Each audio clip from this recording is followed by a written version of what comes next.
So I am going to show you absolutely everything you need to know to capture the best, most incredible cinematic footage with the DJI Osmo Pocket 4. And I'm even going to show you the process for how to best grade this footage. And to make this as easy as possible for you, I have a free conversion LUT, and then I have several free looks. They're absolutely free. You can download them for your use. All right, first settings. We want to swipe down, go to the general menu, click on the cog in the lower left, and you want to toggle down here until you find bitrate. Bitrate by default is going to start at standard. You absolutely want to change it to high. For capturing the very best looking footage, you've got to have that high bitrate. It's going to have more detail, and when you export it to share it later on, it's going to look a lot better on the platform you share it on. But there are some export settings you'll need to know as well, and I'm going to talk about those later on in the editing section.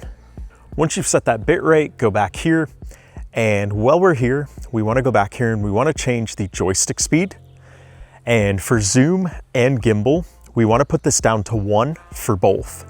1 represents the slowest speed for zoom and the slowest for gimbal. In general, for cinematic shots, I don't recommend zooming in the middle of the shot. But if you're doing a travel vlog or something like that, it can be perfectly appropriate for that. But then the gimbal speed, you want that at the slowest speed as well. Those smooth, slow pans are going to give you the most cinematic footage. While we're on this screen, go down here to the gimbal mode in the lower right and make sure you're aware of which mode you're in. In general, for filming really good footage with this that has that cinematic feel, I recommend the follow mode or the tilt locked. I don't recommend doing any of the FPV modes. Your gimbal is going to be all over the place. But follow is the general default that I use for most filming situations. Tilt locked is good if you want to keep that horizon line level for the scene you're filming. But these are the two modes that I find myself using 99% of the time on here. And then toggle right here and go down to this grid line button right here and turn on the grid. The grid is going to give you those horizontal and vertical lines across your framing, and this is going to help you to frame those shots in a cinematic way. And then one more setting right here on the main menu where you see this person. For rotational speed, go to slow. So this is going to have that gimbal move as slowly as possible as well. And again, that is important because for those cinematic shots, you want your gimbal moving slowly. You don't want it jumping around on you really quickly. All right, once you've keyed in those settings, let's go down here and let's go to the video mode. Once we're in the video mode, you're gonna swipe up and you wanna put it to 4K at the top. You absolutely wanna film in 4K. You don't wanna film in 1080p. And then if you are in the United States like me, I recommend doing 4K 24. 24 frames per second is still the frames per second that most movies are filmed in. Now there is some debate on this. Some people prefer a faster frames per second, like 48 or 60. And that's fine if that's what you want to use, but I recommend the 24. And if you're in a country that uses PAL, I recommend doing 25. Once you've set that, we're going to toggle back down and we're going to toggle left from the right side of the screen. So before we get into the exposure settings, which are going to have a few important keys in there, let's talk about white balance. So white balance, a lot of the time on cameras like this, I will do a manual white balance. Like during the daytime, I would set this to 5600K for instance, and then I would leave it at that. But as you'll notice when I go back to auto white balance, this is during the daytime, but there's a few clouds moving over right now. So the official proper white balance right now is 5260, 5270, 5280, it's changing constantly. So what I recommend after doing a lot of experimenting is I recommend actually just keeping this auto white balance. When we do our grading later on, it's actually going to make it easier and it's going to eliminate a few steps. So keep it at auto white balance, that is my recommendation. Glamour effects, we're gonna keep that off. Color mode, you want to use the D-Log 10-bit. And the reason for that is going to give you that flat color profile that you can grade later on and get the most out of that. But you'll notice when you first set it to that, color recovery is going to be off. And this is what it's going to look like later on before we grade it. But what I recommend doing is I recommend turning color recovery on This is going to give you an approximate representation of what your finished product will look like later on. The reason I don't recommend the normal 10-bit mode, if you look right here, it is very saturated and you're not going to be able to do a lot of saturation removal on that. So I don't recommend using that mode. However, if you apply all the other principles I showed today, but then don't want to have to grade later on and just want to use the normal 10-bit mode, you're still going to get a much better result than if you just popped open this camera and started using it. But like I said, I am going to show you everything you need for grading D-Log. And then some key settings down here. Focus mode, I recommend keeping that continuous. This means the focus is going to be autofocus and it's going to allow you to focus on what you need to in that frame. And the autofocus does a really good job on this camera. In addition, for the breathing compensation, I recommend turning that on. When you change focus in your frame, your camera isn't going to jump quickly. It's going to smoothly shift that focus, and that is definitely a key with cinematic footage, unless your scene calls for that dramatic shift. And then down here, two other really important settings under image adjustment. Texture, you want that at -2, and noise reduction, you want that at -2 as well. Now, one exception to the noise reduction. Texture at -2, I recommend always having it that way. That's going to make sure your footage is not over sharpened. You can always add some sharpness later on when editing, but if your footage is too sharp, it's going to look very bad. But then for the noise reduction, I recommend -2 unless you're filming in low light. If you are filming in low light and you don't have any noise removal tools later on when editing, then I recommend doing 0 right here. And this is going to apply noise reduction in camera and it's going to look good. I don't recommend going any higher than 0 though, because it's going to look artificial, but you can use these manual settings I'm going to show you in a moment for low light. I did so recently and I had the noise reduction set to 0 for those. I hiked through a tunnel with my wife and kids and it was about a mile long and there was no lighting in the tunnel other than the flashlights and headlamps we brought with us. So this gives you an approximation of what that footage looked like with the noise reduction set at 0. But for everything else I film with this camera other than low light, I keep it at -2. Once you've keyed in those settings, we're going to go back up here and we're going to talk about exposure. Now exposure is going to by default be auto, but we do not want to use auto. We want to go up here to the M for manual. Now you'll notice when I did that switch, things got very overexposed in a hurry. And that is because the shutter speed right here is 1/50. If you were using 24 frames per second, you want that shutter speed at 1/50. That is the 180-degree shutter angle. It's going to give you that nice, smooth, professional-looking motion blur. But you'll notice our ISO range in this mode when we're using the D-Log is 400 to 6400. You cannot go any lower than that 400 for the ISO. What I recommend doing though is I don't recommend setting a static ISO. I recommend keeping that range of 400 to 6400.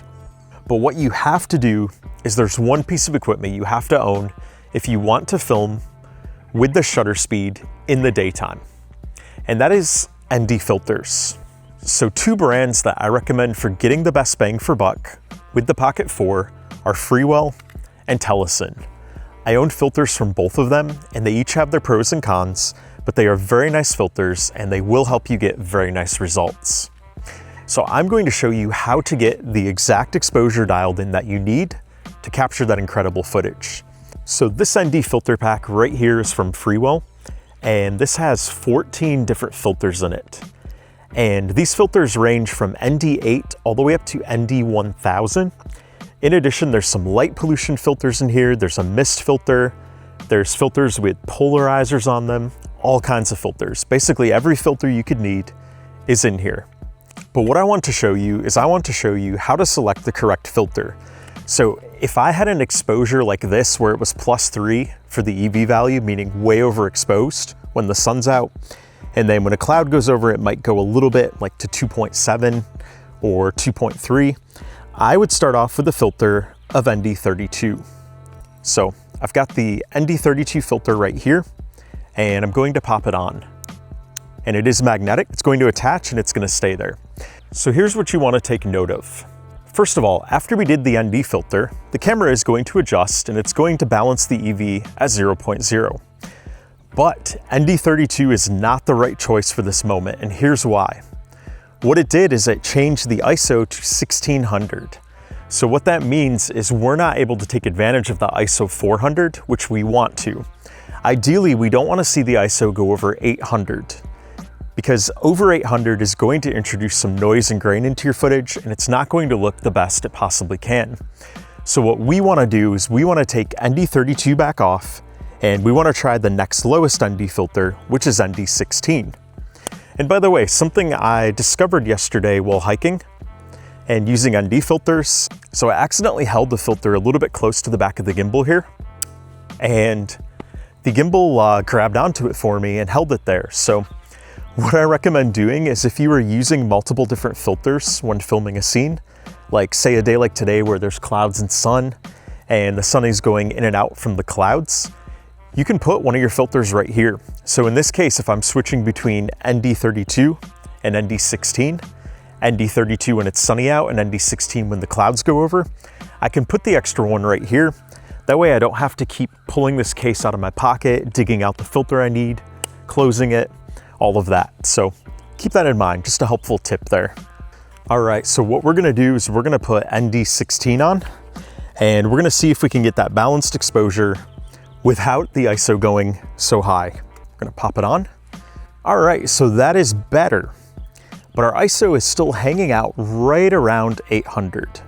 So if this is the darkest it's going to get, in other words, right now the sun is behind the clouds, but when the sun comes out in a moment again, what this should do is it should put the ISO down to somewhere around 400. If that's the case and it's bouncing between 400 and 800, that's good. But if it's going to stay cloudy like this in this approximate lighting, then what I would do is I would go down to ND8, and I would bet that ND8 is going to give us the exposure that's right where we need it to be. So I'm gonna pull off ND16 here, and we're gonna throw on ND8. All right, so ND8, what we have here is we have 400 for the ISO, and we have our EV value of plus 0.3. But in this case, the sun came out again, and the EV value is back to 1.7. So we don't want to stick with ND8. ND16 is going to be the one to go with for the current conditions. So I'm going to pop ND16 back on, and there we go. With the sun out, our ISO's hanging out right there in between the 400 and 800 again, and our EV value is 0.0. So that is what we're gonna stick with right now. After we've set that, we're gonna hit the check mark. So those are the settings that we need for capturing our cinematic footage. But there are a few general tips when it comes to filming that I'd like to provide you before we get into the editing section. So first of all, a couple tips here. With the grid lines on here, whenever you have a human subject in the frame, try to keep their eyes along that top 1/3 line. Ideally, you want their eyes and their face up there in the top 1/3. Now, if you're doing an extreme close-up, part of their head may be cut off in that frame, and that's fine. But if you're doing anything that's not a close-up, try to keep their eyes right around that upper third. Second tip, when you're filming, try to get unique perspectives. Don't hold this camera at that normal chest level or even the arm level. Try to get low and try to get high with it. And then do some clever shots like that. Those are going to really add to your storytelling, and they're going to look really good and be interesting to your audience. Third, make sure to utilize that 40mm perspective on here as well. By clicking this plus sign once, that's going to go to that. That 40mm perspective can be very cool. I used it quite a bit on my hike yesterday for some scenes that really add to that depth of perspective. And it can really make your shots a lot more interesting with how that background looks more compressed versus that wide angle right here, which is the 20mm default. Use that accordingly, and you can get some pretty good looking, unique scenes with that as well. And then fourth tip, utilize the focus in creative ways. So sometimes it can be cool to have a subject in the foreground that's blurred out, like a plant, a leaf, something like that, while your subjects in the background are in focus, or you can do it the other way around.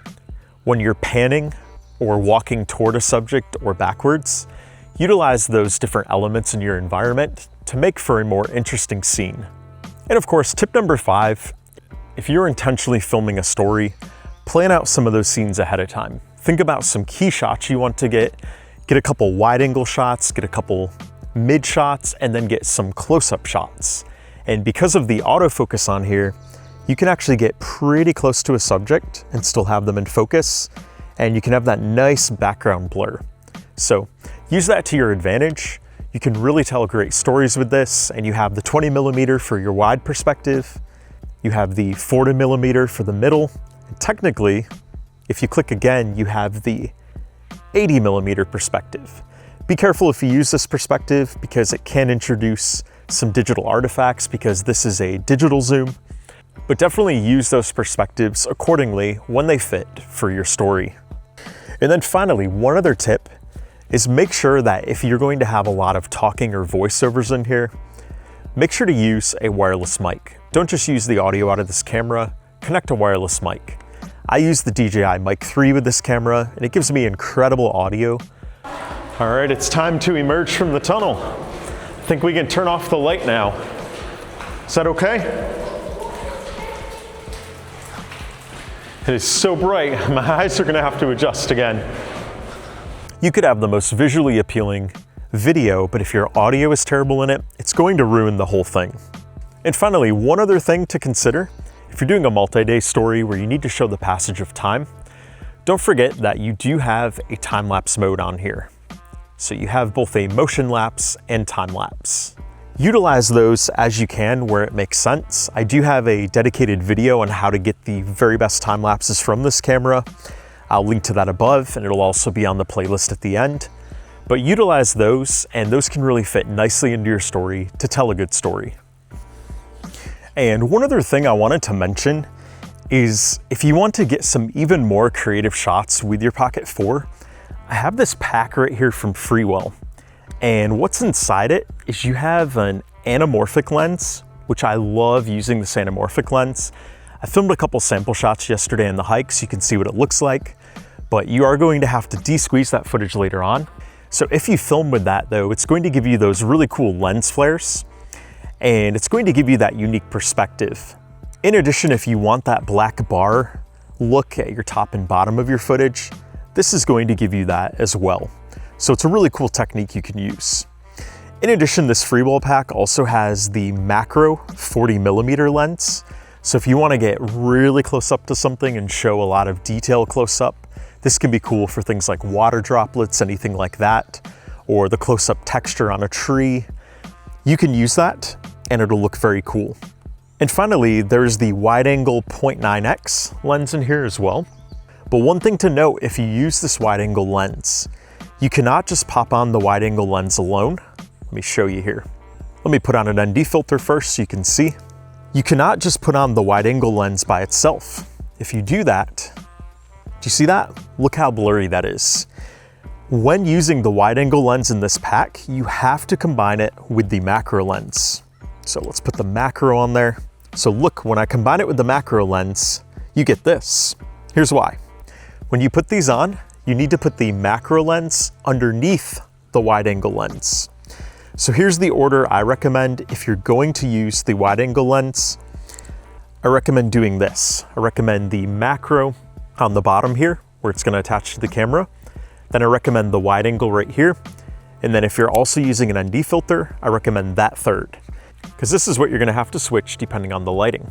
So now it's time to pop them on the gimbal. So once you've stacked them, you put them on right there, and look at that. We've got a lot of stuff on there actually. Let's move this over and look at that exposure, by the way. Look at that, 1/50 wide angle, 460 ISO, looks great. And do note, when you have that many things on the end of it, if you turn off the camera, it's not going to be able to tuck this back in. It's going to keep the camera pointing out because there's not enough clearance here for it to tuck it back in. But if you do have a single ND filter, you can do that. It is thin enough. That's what the filters look like there. Very strong magnetism, I must say.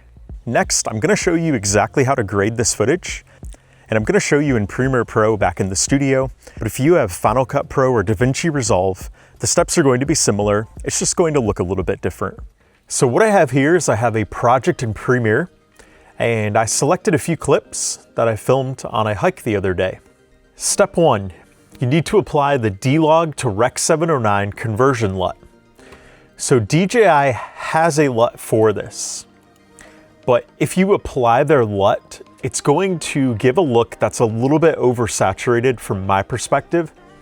So I have actually built you a conversion LUT here that has that less saturated look. You can always add saturation if you want to, but this LUT, when you apply it, it converts, and it converts nicely. So looking through this footage, nothing is oversaturated. But if you look at a few of these clips, like if we go back here to none, you can see how everything's gray. And by the way, you want to make sure to have your scopes up, regardless of which editor you're using. In my case, they're called the Lumetri scopes, and they're right here for Premiere. And as you can see, this is where our footage starts. We've got plenty of room to bring up those highlights and bring down those shadows. So if you watch the waveform closely, when I apply the LUT, you'll see that those get stretched quite a bit, but we still have some room to work with, which I'm going to show you in a moment. But you can see that adds a nice bit of stretching of the highlights and the shadows and the color, and there's a lot of detail there, but it doesn't overdo it. Really like the texture in that wood right there. That conversion LUT is our starting point. So at this point, if you wanted to do something like add more saturation, you can go right here and you can drag this to the right until you have the saturation you like. So let's say we wanted to go to 120. So now that's got a little bit more saturation. I don't think it's overdone. I think that's still good there if you want a more saturated look. But what you want to watch for when you add that saturation is if you pull it too far, it's obviously going to be very oversaturated. So I'm going to go back to our default values here. And the other thing we want to do, which by the way, I'm using an adjustment layer. You don't have to do that. You can edit each clip individually. But with the adjustment layer, we can make all of our changes to this single layer right here. And then you can drag along and see how it looks on all of your clips. And if you do decide to make slight changes for some of your clips, you can just easily cut this layer.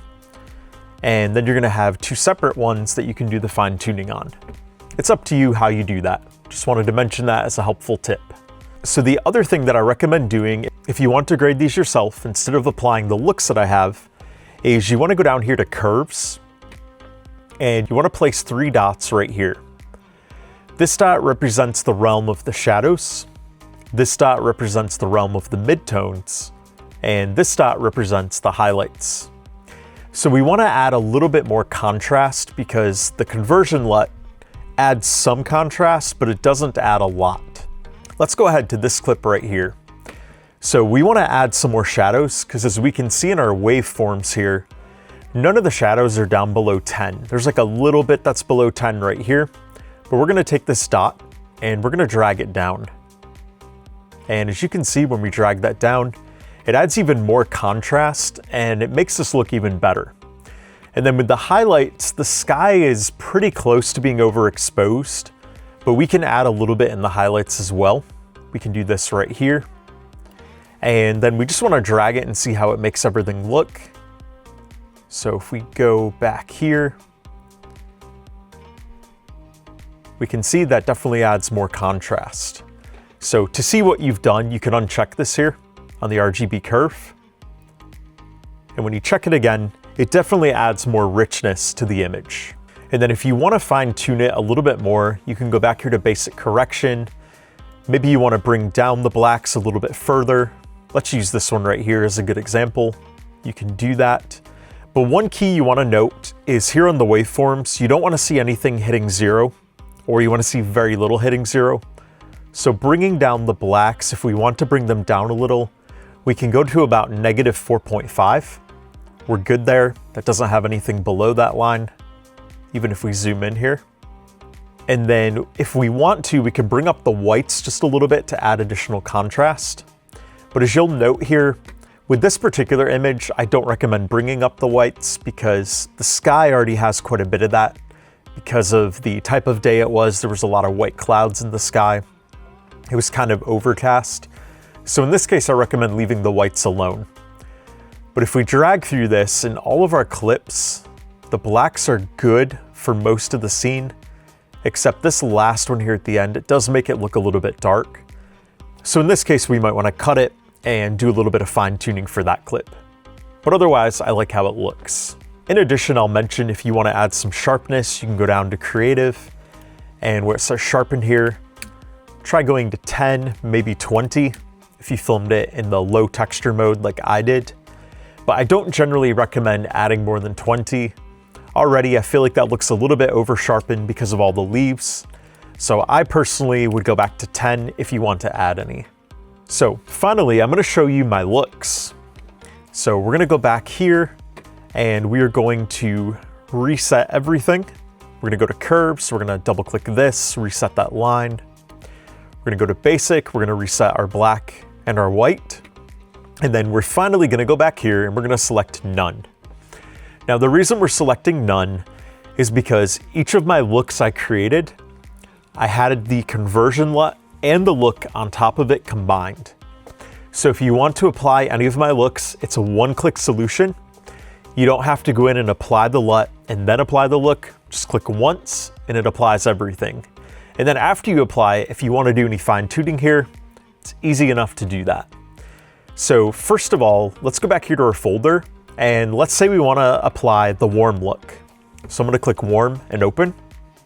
And as you can see, this definitely gives that footage that warm tropical look.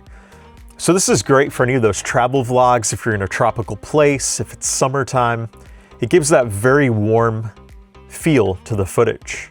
But let's contrast that. Let's go back here to none, and let's go back here and apply the cool look.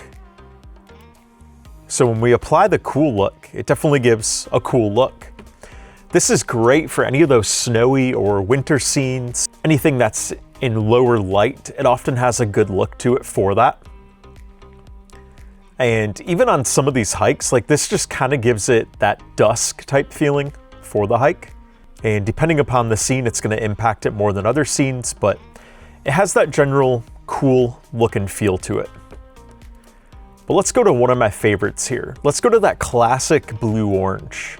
I personally like this one. I recommend this one.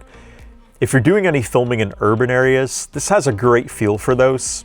It often can contrast those shadows of buildings and bricks on buildings. So if you apply the blue-orange, what this is going to do is it's going to give your highlights a little bit of an orange feel and your shadows a little bit of a blue feel. So honestly, for this hike, this is actually a pretty good look for this too. It kind of gives it a good woodland feel. So that one is also a good one for hiking. So if I was to edit this footage into a vlog, this could be the one I would choose. If I didn't choose this one, I would probably choose Classic Cinema. So let me show you the Classic Cinema look. So this one is a little bit toned down when it comes to those shadows and highlights. This one has a very subtle red to the highlight and a very subtle green to the shadow.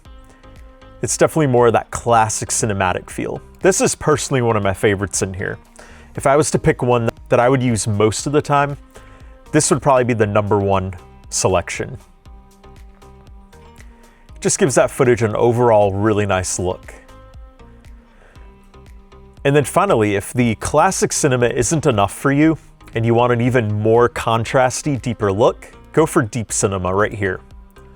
So when we apply that, the shadows are going to be a little bit darker, the highlights are going to be a little bit brighter, and it's going to just have that deeper feel to it. So like this scene right here, it's definitely more of that cinematic look. But like I said, these LUTs are completely free to download, the LUTs and looks. I have the link in the description below. All you have to do is go and click, and it's going to let you download them from Dropbox.